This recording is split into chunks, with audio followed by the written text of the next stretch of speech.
오늘은 어버이 주일을 맞아서 요한복음 12장 12절에서 19절 말씀 중심으로 호산나의 왕, 그러나 십자가로 가시는 왕이라고 하는 제목의 말씀으로 함께 은혜를 나누려고 합니다. 오늘은 잘 아시는 대로 어버이 주일입니다. 이 어버이 주일의 유래는 20세기 초 미국 안나 자비스가 어머니를 기리며 그 카네이션을 나눈 것이 유래가 되었으며, 한국 교회는 이것을 신앙 안에서 승화시켜서 부모님을 하나님이 대리자로 세우신 그 권위로 공경하며 감사하는 어버이 주일로 지키고 있습니다.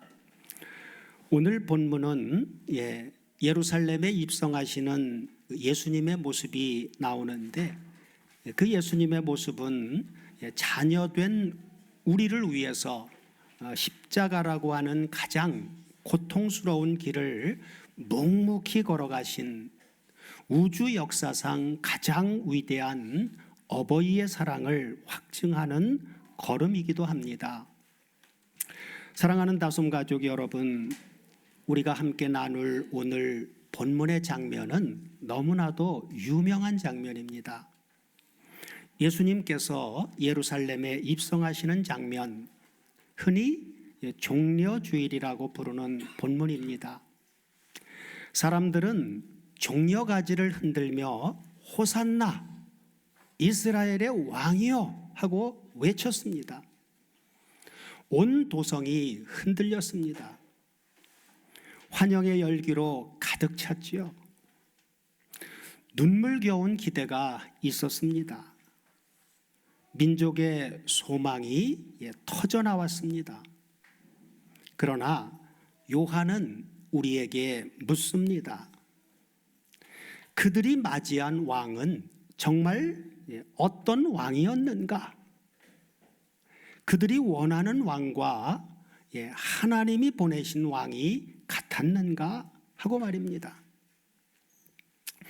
오늘 본문 속에서 우리는 환호 속에 감추인 오해와 겸손히 오시는 왕의 진짜 영광을, 그리고 그 왕과 연합된 성도의 길이 무엇인지를 함께 밝히 보게 되기를 소망합니다. 자, 오늘 본문은 어떻게 시작됩니까? 본문 12절 다 같이 보시면, 그 이튿날에는 명절에 온 큰 무리가 예수께서 예루살렘으로 오신다 함을 듣고 하고 시작됩니다. 여기 큰 무리는 유월절을 지키기 위해 모인 순례자들입니다. 지금 예루살렘은 축제의 도시입니다. 유월절은 여러분들도 잘 알고 있다시피 단순한 절기가 아니죠. 애굽의 종살이에서 건져냄을 받은 그 구원을 기념하는 날입니다. 그러니 모인 사람들의 마음속에는 이런 열망이 있었습니다. 자, 그 옛날 모세처럼 지금 로마의 지배를 받고 있는 우리 민족을 해방시켜줄 지도자, 로마의 압제를 끝낼 아주 강력한 왕, 그리고 이스라엘의 국권을 회복할 메시아, 그리고 바로 이 사건 직전에 요한복음 11장에서 우리가 살펴봤듯이 죽은 지 나흘이나 됐던 나자로가 어떻게 됐어요? 살아났습니다. 그러니 죽은 자를 살리신 분이라면 로마쯤은 쉽게 무너뜨릴 수 있다고 생각했을 것입니다. 많은 사람들이 예수님을 믿고 따랐지만 많은 경우 예수님을 자신의 기대 안에 가두었습니다. 오늘날도 마찬가지입니다. 우리는 예수님을 믿는다고 말하지만 혹시 내 문제의 해결자, 내 소원의 성취자, 그리고 내 인생의 안정자, 정도로만 생각하고 있지는 않습니까? 그러나 주님은 우리가 기대하는 그것보다도 훨씬 더 크신 분입니다. 우리의 소원의 도구가 아니라 우리 전 존재의 주인이십니다. 자, 이어지는 본문 13절은 저들이 주님을 어떻게 맞이했다고 기록하고 있습니까? 자, 13절 다 같이 보시면 종려나무 가지를 가지고 맞으러 나아가 외치되 호산나 찬송하리로다 주의 이름으로 오시는 이 곧 이스라엘의 왕이시여 하더라. 자, 당시에 이 종려나무는 승리와 해방의 상징이었습니다. 민족적 독립의 상징이기도 했습니다. 그들은 지금 이렇게 말하고 있는 것입니다. 드디어 오셨다. 우리 민족을 구원할 왕이 오셨다. 이제 새 시대가 시작된다 하고 말입니다. 겉으로는 예배처럼 보였지만 속으로는 정치적 기대가 섞여 있었습니다. 우리는 여기서 인간의 마음의 복잡함을 보게 됩니다. 입술로는 찬양하면서도 속으로는 내 뜻을 구할 수 있습니다. 손을 들고 예배하면서도 마음은 세상 성공만 바랄 수 있습니다. 호산나를 외치면서도 십자가는 거절할 수 있습니다.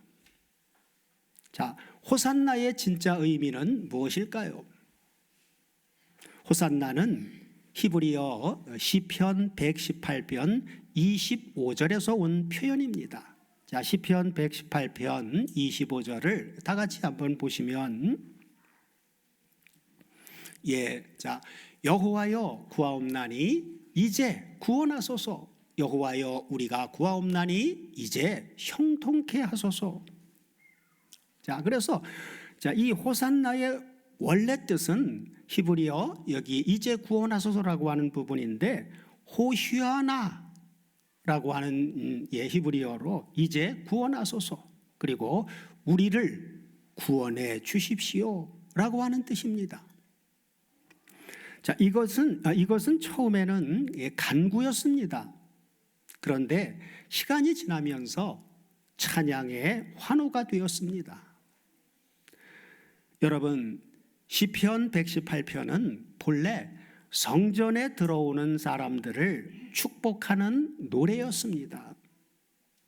그런데 지금 예수님은 단순히 성전 안으로 들어오시는 것이 아닙니다. 참 성전이신 예수께서 모형인 건물 성전 문으로 지금 입성하고 계신 것입니다. 건물 성전을 허물고 성전된 자기의 몸을 일으키실 진정한 예배의 주인이 지금 오신 것입니다. 그러므로 이 말씀 속에는 두 가지 의미가 함께 있습니다. 그것은 주여 우리를 구원하소서, 그리고 주여 구원하시는 왕이 오셨습니다 하는 것입니다. 자, 그런데 무엇이 문제입니까? 그들은 구원을 외쳤지만 무엇에서 구원을 받아야 하는지는 몰랐습니다. 그들은 로마의 압제에서 구원받고 싶었습니다. 그러나 주님은 죄와 사망의 권세로부터 구원하러 오셨습니다. 그들은 현실의 압박을 끝내길 원했습니다. 그러나 주님은 현실뿐만이 아니라 영원한 저주를 끝내시려고 오셨습니다. 그들은 외적인 자유를 원했습니다. 그러나 주님은 내적인 새 생명을, 영원한 생명을 주시려고 오셨습니다. 여기에 놀라운 하나님의 아이러니가 있습니다. 큰 무리는 자신들의 정치적 욕망을 채우기 위해서 지금 구원하소서라고 외쳤습니다. 그러나 하나님은 그들의 그 불완전한 외침조차 사용하셨습니다.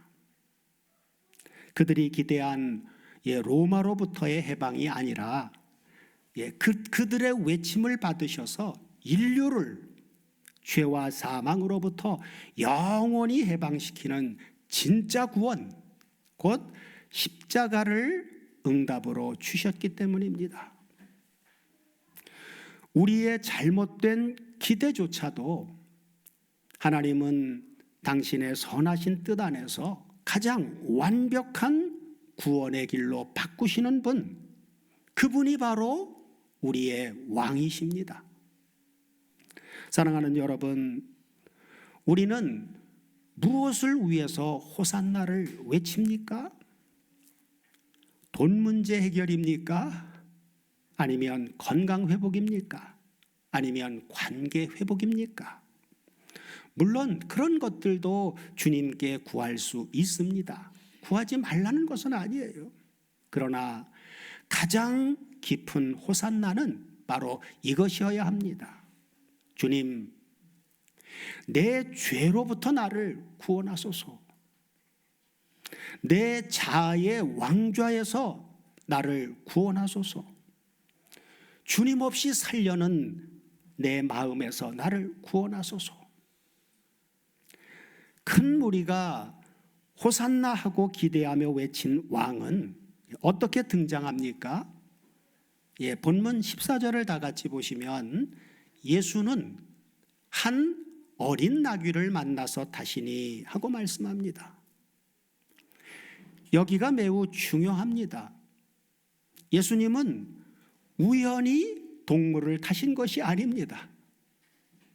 의도적으로 선택하신 것입니다. 말을 타지도, 그리고 전차를 타지도, 그리고 군대를 앞세우지도 않으셨습니다. 예수님은 뭘 타고 입장을 하셔요? 나귀 새끼를 타셨습니다. 왜입니까? 예수님은 왜 나귀 새끼를 타신 거예요? 사도 요한은 이어지는 본문 12절에서 이렇게 증언합니다. 12절을 다 같이 보시면 이는 15절이요, 12절이 아니라 15절을 다 같이 보시면 이는 기록된 바 시온에 따라 두려워 말라.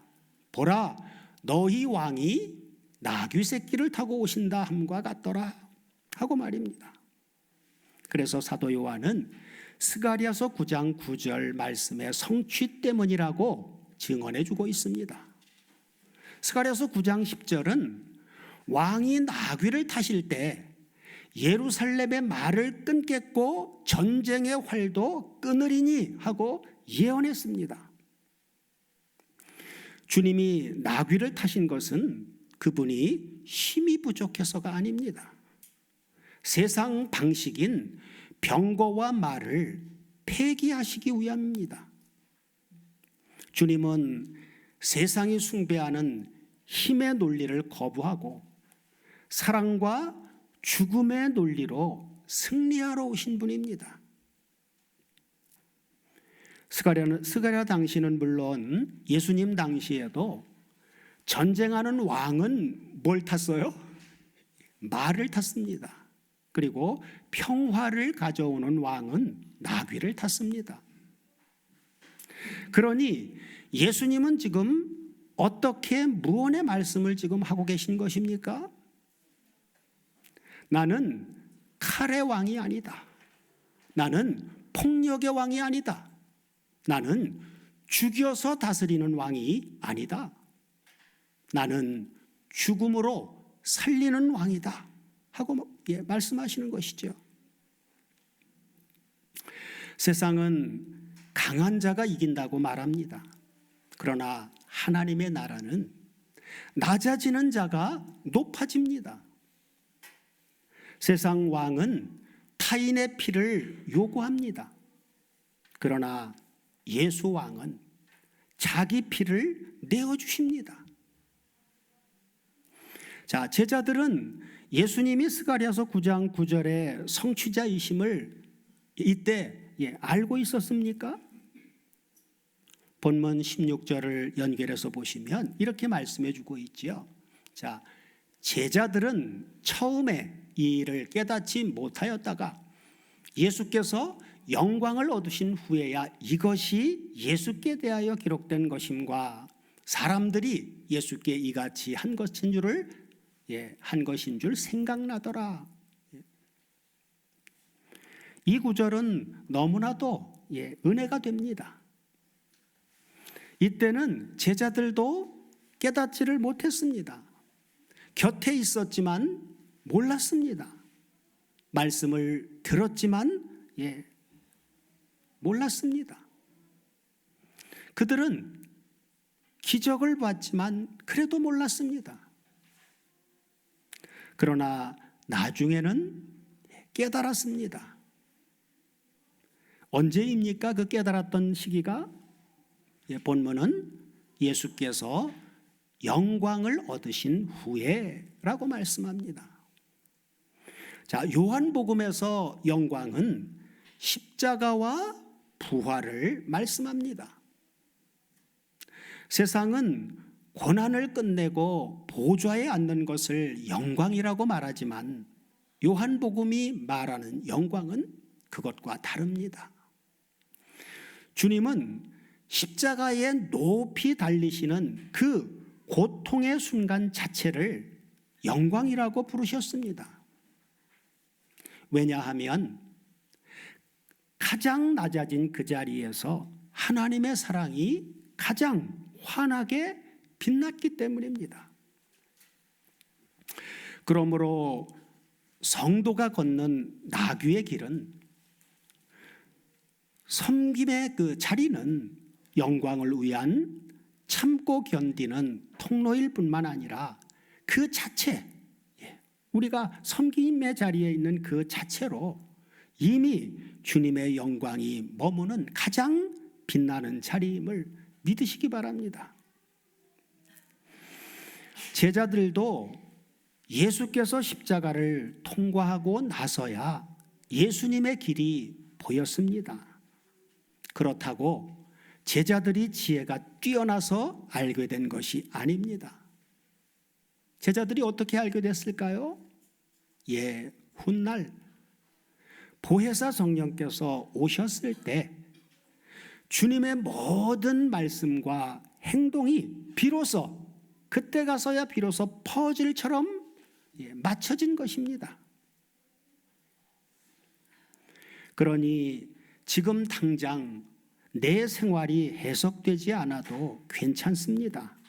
왜냐하면 우리 안에 계신 성령께서 반드시 하나님의 때에 주님의 선하신 길을 분명하게 깨닫게 하실 것이기 때문입니다.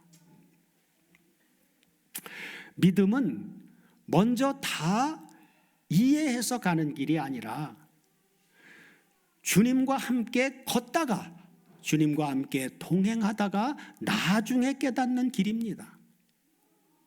끝으로 본문 17절 19절을 보면 두 부류의 사람들이 등장합니다. 자, 12절 19절을 다 같이 보시면 나사로를 무덤에서 불러내어 죽은 자 가운데서 살리실 때에 함께 있던 무리가 증거한지라 이에 무리가 예수를 맞으면 이 표적 행하심을 들었음이로라. 자, 무리가 나오고 그 다음에 바리새인들이 서로 말하되 볼지어다 너희들이 지금 예수를 죽이려고 공모하는 그 일이 다 쓸데없다. 보라 온 세상이 저를 쫓는도다 아니라 하고 말씀합니다. 첫째는 무리가 등장을 하지요. 이들은 나사로의 부활 사건 때문에 예수님을 따랐습니다. 이것은 기적 중심의 관심입니다. 둘째는 바리새인들입니다. 그들은 보라 온 세상이 그를 따르는도다 하고 분노했습니다. 왜냐하면 자기 자리가 흔들렸기 때문입니다.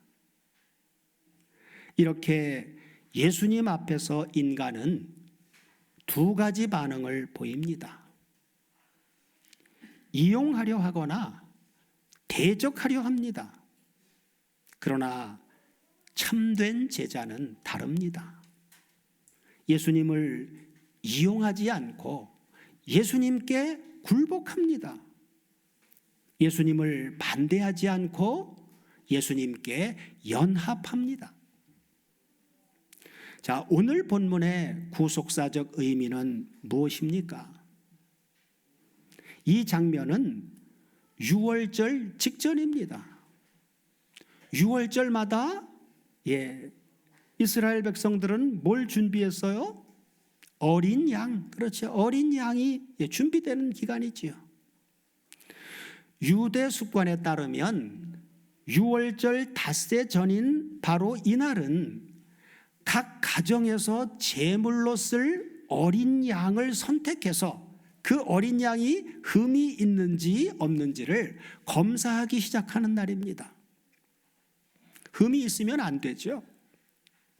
바로 그 시각에 인류의 참된 어린 양 되신 우리 주 예수 그리스도께서 입성하셨습니다. 사람들은 자기들의 구미에 맞는 왕으로 기대하며 종려나무 가지를 흔들었지만 하나님께서는 온 세상의 죄를 짊어지고 죽으실 단 한 마리의 완벽한 제물을 온 천하에 공포하고 계셨던 것입니다. 주님은 왕으로 환영받으려고 오신 것이 아니라 우리를 위해 죽임당할 제물이 되기 위해 제 발로 죽음의 문으로 걸어 들어오신 것입니다. 유월절에는 반드시 가정마다 희생제물이 필요했습니다. 그런데 바로 그때 참 어린 양 되신 예수님이 예루살렘으로 들어오십니다. 사람들은 왕으로 환영했지만 하늘은 대속제물로 바라보셨습니다. 사람들은 왕관을 기대했지만 하나님은 가시면류관을 준비하셨습니다. 사람들은 보좌를 기대했지만 주님은 십자가를 향해서 걸어가셨습니다. 세상은 실패처럼 보였지만 하늘은 승리라고 선포했습니다.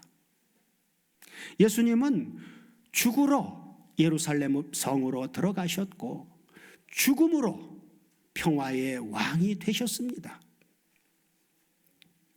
오늘 본문이 주님과 연합된 우리에게 주시는 적용은 무엇입니까? 사랑하는 여러분, 우리는 이미 주님과 연합된 자들입니다.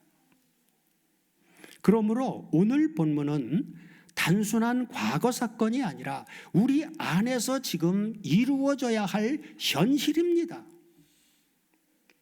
그러니 첫째는 우리도 호산나를 다시 배워야 한다는 것입니다. 내 뜻 이루어 달라는 호산나가 아니라 주님의 뜻 안에서 구원받게 해달라고 하는 호산나여야 합니다.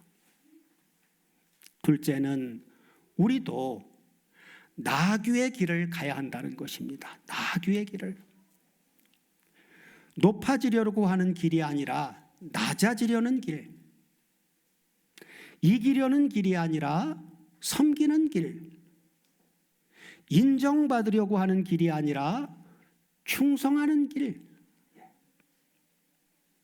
진정으로 연합된 성도는 왕의 성품을 담습니다. 그 다음에 셋째는 이해되지 않아도 따라가야 한다는 것입니다. 제자들도 나중에 가서야 알았습니다. 그러니 오늘 이해되지 않는 길이 있다고 해도 낙심하지 마십시오. 주님과 함께 걷는 길은 훗날 반드시 해석됩니다.